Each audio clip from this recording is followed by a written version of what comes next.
Today, our mission really is to cut through some of the noise surrounding a pretty shocking event. Yeah, a really significant one. We're investigating the assassination of conservative activist Charlie Kirk.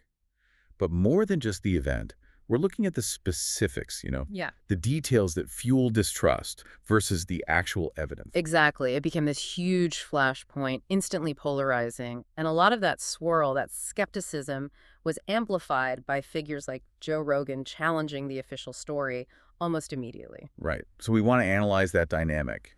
Rogan's influence, the specific points he raised, and how authorities actually responded with their counter-evidence. It's a perfect case study, really, for understanding how information and maybe misinformation spreads now. You have this high-profile victim, a really unusual weapon, and then, bam, immediate distrust of anything official. Okay, so let's lay out the core event first. Just the facts. Charlie Kirk, prominent Trump ally, big voice in conservative media. Very well known. He was fatally shot in the neck on September 10th. And this wasn't hidden away somewhere. It was incredibly public. Yeah, that's crucial. He was speaking to, what, nearly 3,000 people? Almost 3,000 people at Utah Valley University, part of his American Comeback Tour. Right in the open.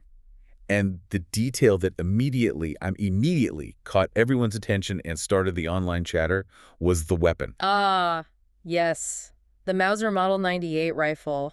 World War I era. I mean, it sounds like something out of a history museum, not a modern assassination. Yeah. A relic. It really does. That specific detail, the sheer age and type of that rifle, the Mauser, that seems to be the first, hook for all the skepticism, wasn't Yeah, absolutely. That anachronism just set the tone. It felt off, out of place. And that weirdness immediately shapes the investigation and the public reaction. So authorities move quickly. They charge the suspect, Tyler Robinson, with aggravated murder. And they're seeking the death penalty, which shows how seriously they're taking it. But that antique weapon, the Mauser, it adds layers of complexity right from the start. Can you elaborate on that? Why does the age of that specific rifle, the Mauser Model 98, matter so much from, an investigative or legal standpoint? Well, the key thing is it predates federal serial number requirements. So think about modern firearms investigations. Serial numbers are usually step one for tracing history, ownership, where it came from. Right, you run the number. Exactly.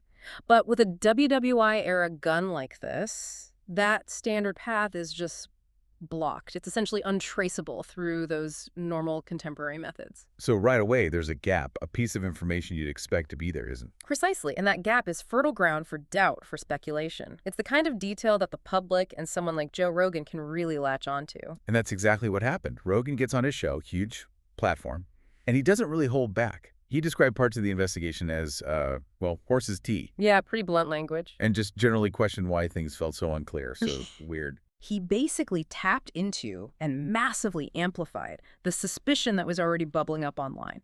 Given the politics involved, the unusual weapon, people were already asking questions. Rogan gave those questions a huge megaphone. And he seemed to focus his skepticism on, three specific points that really fueled the online theories. First, just the strangeness of using that antique rifle. Why pick something so old, so heavy, bolt action, when there are, frankly, much more efficient modern weapons if you're planning something like this? It doesn't fit the profile you'd expect, right? Here. It suggests a level of difficulty or complexity that seems unnecessary. Why make it harder on yourself? Exactly. That was point one. Point two was a much bigger jump, really. He flat out questioned if Robinson was, quote, even the guy. Wow. Okay. Yeah. Raising the possibility without citing any evidence, mind you, that Robinson could be a patsy, a decoy, someone set up to take the fall. And that's a huge escalation, isn't it? That shifts the narrative from, a lone actor, however strange the weapon choice, to potentially a conspiracy, a cover-up. Even without proof, just floating the patsy idea changes the whole conversation. Definitely. And his third point came back to logistics, again focused on that Mauser.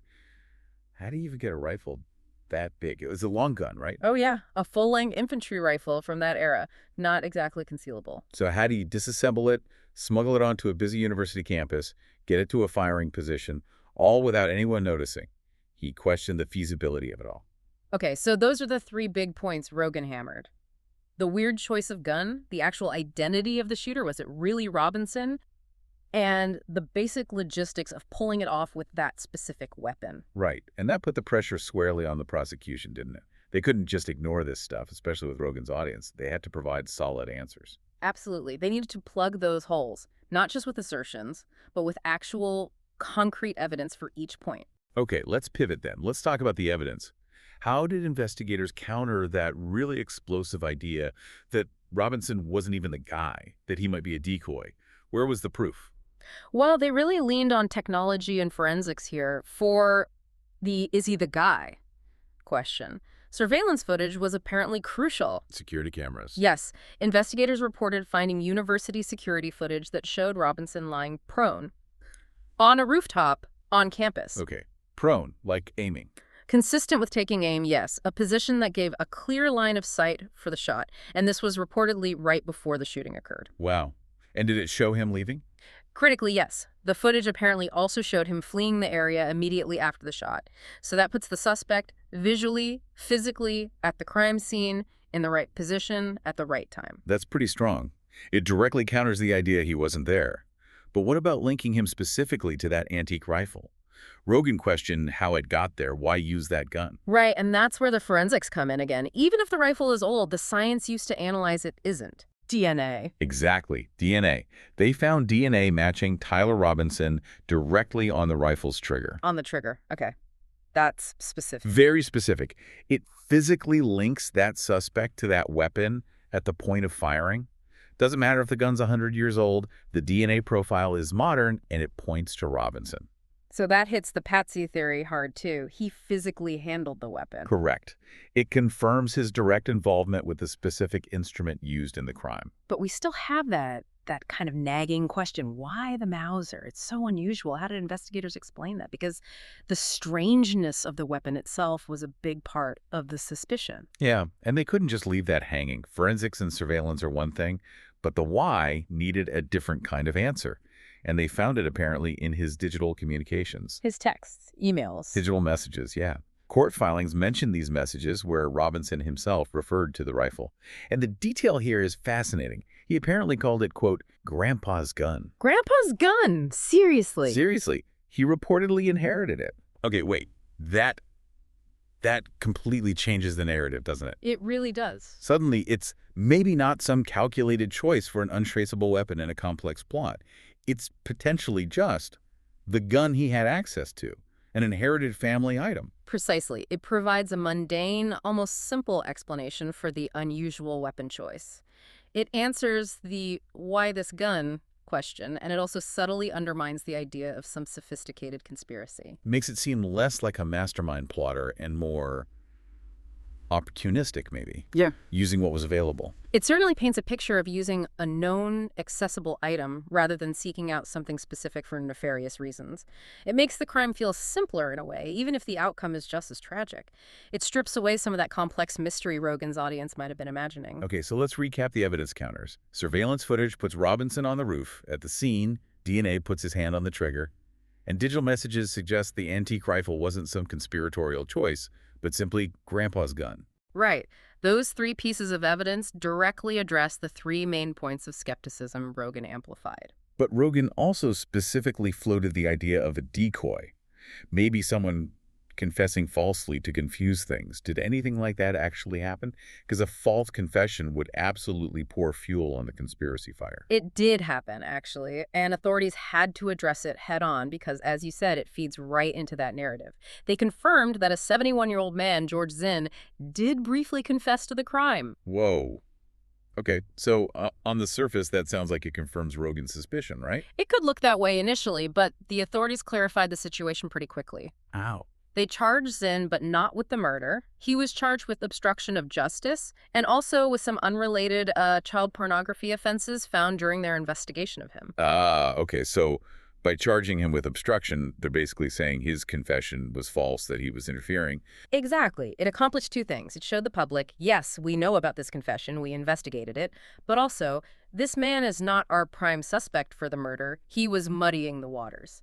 It effectively neutralized that specific decoy or patsy angle that Rogan had brought up. Got it. So they addressed the Zinn situation directly and put it aside as not relevant to the actual shooter. Correct. Tied up that loose end. All right. So we've walked through the crime, Rogan's specific points of skepticism, and then the specific evidence investigators used to counter each point. Let's step back now. What's the bigger picture here? The so what of this whole debate? Why does it matter beyond this one tragic case? Well, it matters hugely, I think, because Rogan's comments weren't just isolated questions about facts. They acted like an accelerant on these sort of pre-existing cultural anxieties we have. Anxieties about government, media. About official accounts, yeah. Especially when something involves a major political figure like Charlie Kirk. Rogan's platform basically took nascent online speculation and blasted it into the mainstream. This case becomes a perfect example, a microcosm, of this broader, almost default distrust of official narratives in our current climate. It feels like the perfect storm for polarization, doesn't it? Totally. You have a victim whose very identity sparks immediate partisan reactions. And then you have this murder weapon, the antique Mauser, whose specific quirk, the lack of a serial number, plays right into modern fears about traceability, government secrecy, things like that. Absolutely. It creates this dynamic where solid forensic evidence like DNA, like surveillance video, struggles to compete against a more compelling narrative of doubt or conspiracy. Even with the evidence laid out the video, the DNA, the grandpa's gun message, a significant chunk of the public might still default to skepticism. That's the challenge. Because the perceived political stakes are so high, the default can become suspicion. The investigation essentially had to fight on two fronts: prove who did it and prove they weren't part of some larger cover-up. And it's fascinating that they had to rely on digging up a digital message about grandpa's gun to explain a historical artifact. Yeah. It really highlights this strange intersection of old technology and new scrutiny. It really does. It's like a battle between centuries.